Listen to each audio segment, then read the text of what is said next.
नमस्कार दोस्तों, study IQ में आपका स्वागत है। आज हम शुरुआत करेंगे हरियाणा करंट अफेयर्स में जून मंथ के 4th पार्ट करंट अफेयर्स। इसमें हम मेजरली कवर करने वाले हैं 4th वीक ऑफ जून, यानी 21 जून से लेकर 30th जून तक के करंट अफेयर्स। पर शुरू करने से पहले एक बार इस टाइमलाइन में जो इम्पोर्टेंट डेट्स हैं उन्हें देख लेते हैं। और इसमें जो इम्पोर्टेंट डेट्स है ना वो है 21 जून, इसके बाद 23 जून एंड देन 29 जून। तो देखिए जो 21 जून है उस दिन सेलिब्रेट किया जाता है इंटरनेशनल योगा डे। और इंटरनेशनल योगा डे की शुरुआत 2015 से हुई थी, यानी इस साल जो है वो 7th योगा डे है जो हमने सेलिब्रेट किया है, राइट। 23 जून की बात करें तो 23 जून को सेलिब्रेट किया जाता है इंटरनेशनल ओलंपिक्स डे। देखिए वैसे ओलंपिक डे इतना इंपॉर्टेंट नहीं है, बट क्योंकि इस साल टोक्यो में ओलंपिक हो रहा है ना, टोक्यो 2021, इसलिए याद रखना कि 23 जून को सेलिब्रेट किया जाता है इंटरनेशनल ओलंपिक डे, राइट। 29 जून की बात करें तो 29 जून को सेलिब्रेट किया जाता है नेशनल स्टैटिस्टिकल डे, और ये सेलिब्रेट किया जाता है on the birth anniversary of Mahalanobis, जिन्होंने सेकेंड 5-year प्लान जो है ड्राफ्ट किया था, राइट। उनके बर्थ डेट पर सेलिब्रेट किया जाता है नेशनल स्टैटिस्टिकल डे। तो ये 3 डेज थे जो कि इस टाइमलाइन में इंपॉर्टेंट है, जो आपको याद होने चाहिए। चलिए अब शुरुआत करते हैं करंट अफेयर से। शुरुआत करते हैं फर्स्ट क्वेश्चन से, and first question reads, which agency has been established for aerial mapping of various department. So अलग अलग डिपार्टमेंट की एरियल मैपिंग करने के लिए हरियाणा सरकार ने एक एजेंसी का गठन किया है। आपको बताना है इनमें से वो कौन सी एजेंसी है। ऑप्शंस हैं drone corporation of Haryana, aerial survey institute, state mapping institute of Haryana, या फिर ड्रोन इंस्टीट्यूट ऑफ हरियाणा। तो देखिए बहुत पास नाम है, अगर आपको नहीं पता तो ऑब्वियसली आप इस क्वेश्चन को स्किप कर दीजिएगा, बट इसका सही जवाब जो है वो है ड्रोन कॉर्पोरेशन ऑफ हरियाणा, यानी ऑप्शन ए जो है वो सही जवाब है। सो न्यूज कॉन्टेक्स्ट की बात करें तो here is the news context, drone corporation of Haryana to be established in state. So ये जो ड्रोन कॉर्पोरेशन है ये एरियल मैपिंग करेगा, और इसमें जो मैपिंग होनी है, जो मैपिंग वर्क है वो अलग अलग डिपार्टमेंट से रिलेटेड होगा, जैसे कि agriculture, mines, forest, urban local bodies, town and country planning among others, and this will be done through Drone Corporation of Haryana, right। और पहले फेज में 100 ड्रोन्स जो है वो प्रोक्योर की जाएंगी, और जब नेक्स्ट फेज होगा तो नेक्स्ट फेज में 100 ड्रोन्स और प्रोक्योर की जाएंगी ताकि एरियल सर्वेस को कंडक्ट किया जा सके, राइट। अगर प्रेजेंट हालात की बात करें तो various departments of state government have 40 to 50 drones which will be given to the corporation. और इसके बाद whichever department would need a drone for conducting aerial survey, that work would be done by drone corporation of Haryana. देखिए अभी क्या है कि हर department के पास ना अपने अपने ड्रोन्स हैं, ठीक है, और अगर उन्हें कोई भी एरियल मैपिंग करनी होती है या फिर कोई भी सर्वे कंडक्ट करना होता है तो वो अपने अपने ड्रोन से करता है। बट एक बार जब ये डिपार्टमेंट एस्टैब्लिश हो जाएगा ना, उसके बाद चाहे कोई भी डिपार्टमेंट क्यों ना हो, उन सभी का एरियल सर्वे यही डिपार्टमेंट करेगा। याद ये रखना कि इसमें हम फर्स्ट फेज में 100 ड्रोन्स प्रोक्योर करने वाले हैं, और फिर नेक्स्ट फेज में 100 और ऐसे ड्रोन्स होंगे जो हम प्रोक्योर करेंगे, right. Coming to the next question, it reads, which of the following departments is not a new department established by Haryana government. देखिए हाल में ही हरियाणा सरकार ने 4 नए डिपार्टमेंट्स बनाए हैं। आपको बताना है कि इन चारों में से वो नया डिपार्टमेंट कौन सा नहीं है। देखिए ऑप्शंस में है citizen resources information department, housing for all department, foreign corporation department, या एग्रीकल्चर डिपार्टमेंट। देखिए अगर आपको नहीं भी पता ना तो भी आप इसको वाया एलिमिनेशन कर सकते हैं। आप देखिए इनमें से एग्रीकल्चर डिपार्टमेंट ऐसा है जिसकी शुरुआत जो है वो सिंस इंडिपेंडेंस काफी इंपॉर्टेंट है ना। तो इसलिए एग्रीकल्चर का डिपार्टमेंट तो जब से ही स्टेट बनेगा या जब से ही नेशन बनेगा तब से ही एग्रीकल्चर डिपार्टमेंट तो होगा ही, राइट।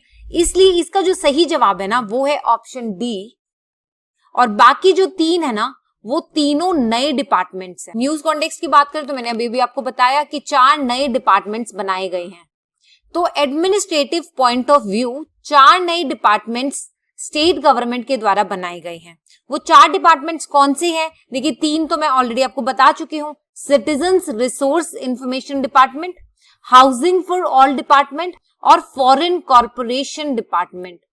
और जो 4th डिपार्टमेंट है वो बनाया गया है MSMEs के लिए, यानी a separate MSME department to promote small industries. अब इन सबके फंक्शंस की बात कर लेते हैं। जो सिटीजन रिसोर्सेज इंफॉर्मेशन डिपार्टमेंट है उसका काम है कि जो परिवार पहचान पत्र है उसको एक कॉन्क्रीट शेप प्रोवाइड करना, right. Housing for all department का काम क्या है? इसका काम है कि जो सेंट्रल गवर्नमेंट ने हाउसिंग फॉर ऑल का टारगेट रखा है कि 2022 तक सबके पास अपना घर होगा, उस टारगेट को पूरा करने के लिए ये डिपार्टमेंट बनाया गया है, राइट। फॉरेन कॉर्पोरेशन डिपार्टमेंट की बात करें तो इस डिपार्टमेंट का गठन FDI को अट्रैक्ट करने के लिए किया गया है ताकि हरियाणा में हम फॉरेन इन्वेस्टमेंट को अट्रैक्ट कर सके, राइट। और MSME डिपार्टमेंट क्यों बनेगा?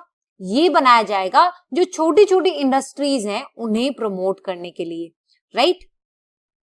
और अगर नीति आयोग की 2020 की रिपोर्ट की बात करें ना तो उसमें फास्टेस्ट मूविंग कैटेगरी में Haryana has been ranked first among the big states, right. तो ये सब है जो नए डिपार्टमेंट्स हैं उन सब के बारे में जो आपको पता होनी चाहिए। देखिए ये चारों डिपार्टमेंट्स और उनका मैंडेट ये आपको याद रखना है, right.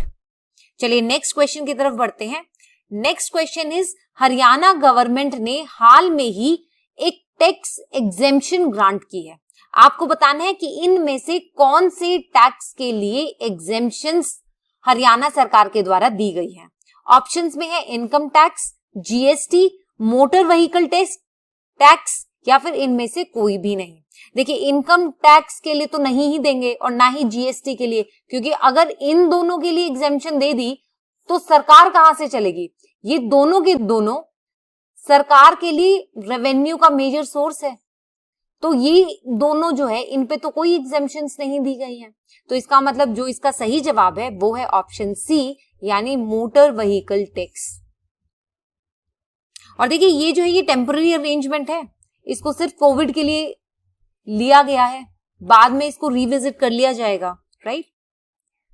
So motor vehicle tax for the first quarter of the year 2021 to 2022 will not be levied on vehicles carry passenger, यानी वो व्हीकल्स जो पैसेंजर्स को कैरी करते हैं उन पर फर्स्ट क्वार्टर में मोटर व्हीकल टैक्स नहीं लगेगा। इसकी वजह से डिपार्टमेंट के ऊपर जो फाइनेंशियल बर्डन आएगा वो आएगा ₹72 करोड़। और इसके साथ साथ जो फिटनेस डेट ऑफ व्हीकल्स है उसको भी एक्सटेंड कर दिया गया। अब वो जो डेट है वो 30 जून होगी, right.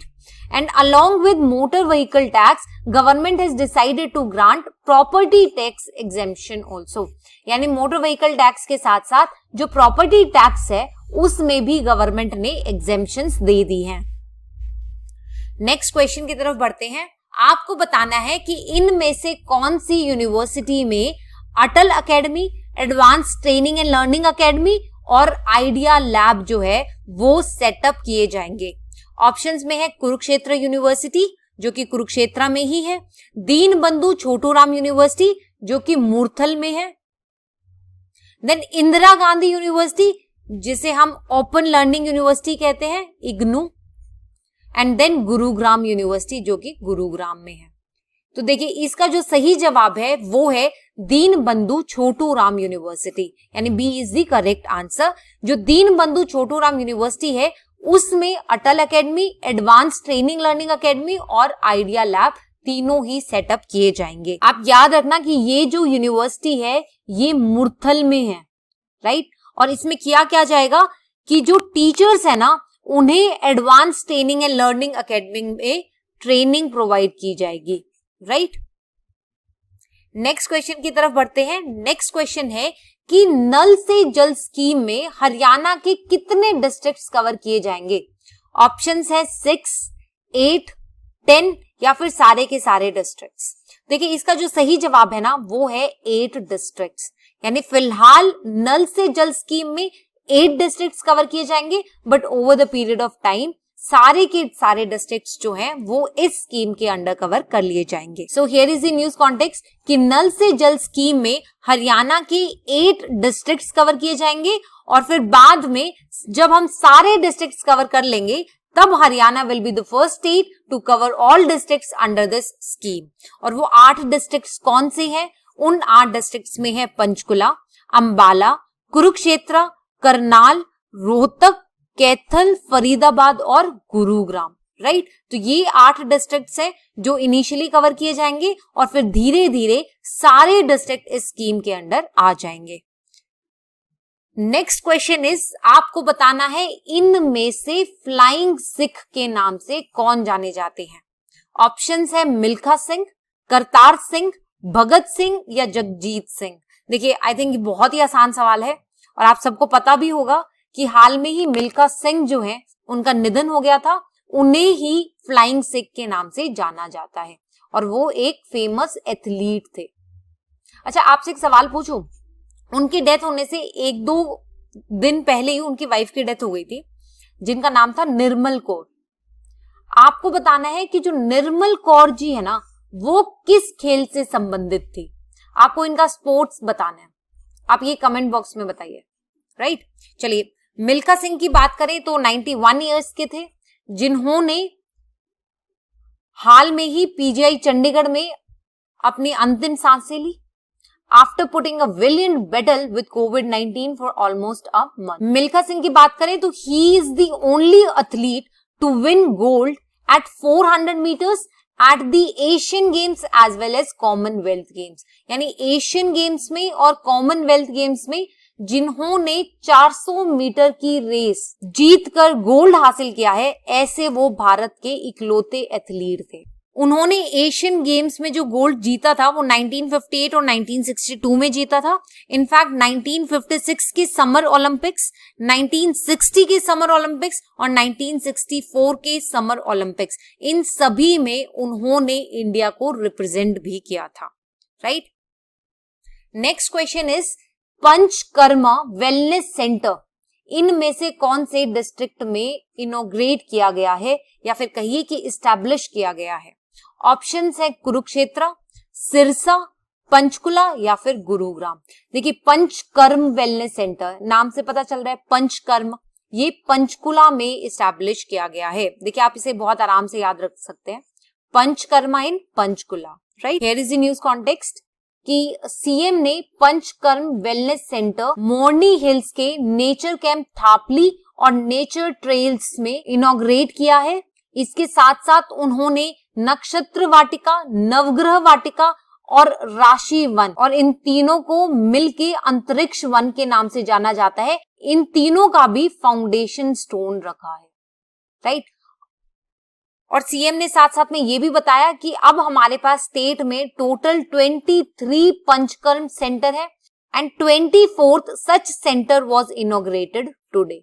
Right, so 500 yogशालास and vyamshalas are functional in the state and government aims to open more panchkarm centers in the state। Right, तो ये जो इंफॉर्मेशन है ये हमें खुद सीएम द्वारा मिली है। अगला सवाल है कि जो टोक्यो ओलंपिक्स हैं उसमें हरियाणा के कितने प्लेयर्स सेलेक्ट हुए हैं?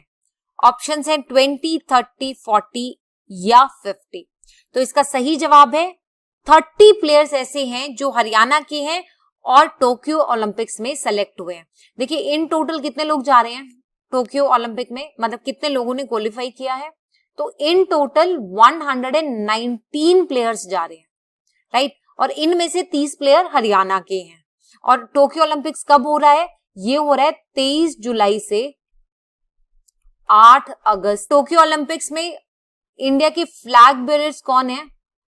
इस बार जो फ्लैग बेयरर्स हैं इनॉग्रेशन के टाइम पे वो 2 हैं, एक तो है मैरी कॉम और दूसरे हैं मनप्रीत कौर। मनप्रीत सिंह। जो मैरी कॉम है वो फीमेल रिप्रेजेंटेटिव है और मनप्रीत सिंह जो है वो मेल रिप्रेजेंटेटिव है। मनप्रीत सिंह हॉकी टीम के कैप्टन है और मैरी कॉम जैसा कि आप सब जानते हैं कि she is a wrestler, right. और ऐसे ही जब टोक्यो ओलंपिक्स का समापन हो जाएगा उस टाइम पे हमारे फ्लैग बेयरर कौन होंगे? उस टाइम पे फ्लैग बेयरर होंगे Bajrang Punia. So 30 players have been selected for Tokyo Olympics from Haryana. और जो ओलंपिक्स में गोल्ड मेडल लाएगा उसे हरियाणा सरकार 6 करोड़ रुपए देगी। जो सिल्वर मेडल लेकर आएगा उसे सरकार 4 करोड़ रुपए देगी और जो ब्रॉन्ज मेडल लाएगा उसे सरकार 2.5 करोड़ रुपए देगी, right. 2020 summer Olympics officially the games of 32nd Olympiad and also known as Tokyo 2020। देखिए कोविड की वजह से 2020 में नहीं हो पाए थे, इसलिए 2021 में हो रहे हैं, बट ऑफिशियली 2020 समर ओलंपिक्स के नाम से ही इसे जाना जाएगा। So it is an upcoming international multi sport event scheduled to be happen from 23rd July to 8th August in Tokyo Japan, right. अगला सवाल है कि कोविड-19 पेंडेमिक को टैकल करने के लिए गवर्नमेंट ने कितना इकोनॉमिक पैकेज अनाउंस किया है? ऑप्शंस में है 500 करोड़, 1500 करोड़, 1100 करोड़ या फिर 2100 करोड़। और इसका सही जवाब है ऑप्शन सी, यानी 1100 करोड़ रुपए का पैकेज हरियाणा सरकार ने as an economic relief package announce किया है। सो कोविड-19 की वजह से हरियाणा सरकार ने 1100 करोड़ का इकोनॉमिक पैकेज अनाउंस किया है, जिसमें अनऑर्गेनाइज सेक्टर को 600 करोड़ का रिलीफ पैकेज दिया जाएगा और जो स्मॉल शॉपकीपर्स हैं उन्हें 150 करोड़ का रिलीफ पैकेज दिया जाएगा। और इसके साथ साथ जो फार्मर्स ई ट्रैक्टर परचेज कर रहे हैं उन्हें 25% का डिस्काउंट भी दिया जाएगा। तो ये सारे इनिशिएटिव्स जो हैं वो कोविड-19 की वजह से लिए गए। इसके साथ हमारी ये वीडियो समाप्त होती है। देखिए बीच में मैंने आपसे एक सवाल पूछा था कि जो मिल्खा सिंह की वाइफ है निर्मल कौर, वो कौन से खेल से संबंधित है, राइट। और वो जो है वो वॉलीबॉल से संबंध रखती है, राइट। तो इसके साथ हमारी ये वीडियो समाप्त होती है। Thank you and stay tuned.